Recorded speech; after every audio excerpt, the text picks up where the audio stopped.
Hello friends नमस्ते जय जगन्नाथ स्वागत करछे आ गोटे फ्रेश मिनी ब्लॉग को सकाळे टिके चाहा हरिका पी सारा पर पळेगली छात उपर को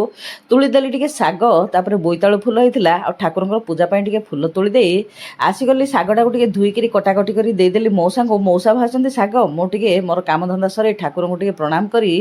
आ खाई देलु तापर पखाळ भात को साग भजा बाहरी पड़लु बरमपुर जीवा पई एबे चलची बरमपुर रे रेशम शहर महोत्सव ताकू टिके देखिबा पई जाइकी पहुँची गलु आमे तो जाइथिलु 10टा 11टारे सेथिपई स्टॉल आउर किछि भला बे खुला नथिला राति रे आसीथिले प्रोग्राम सब चलथांदा देखिथांदो किंतु राति रे हमको आसिया पई सुविधा नथिला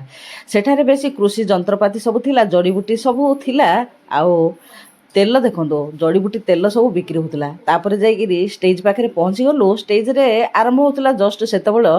आउ प्रोग्राम कौन कौन तापर बाहरी पड़लु आसियापाई तापर आमे कोठी गलु कौन कलु कहा सांगरे मिसिलु आपण माने पर भिडियोटी देखिले निश्चय जानी पारिबे।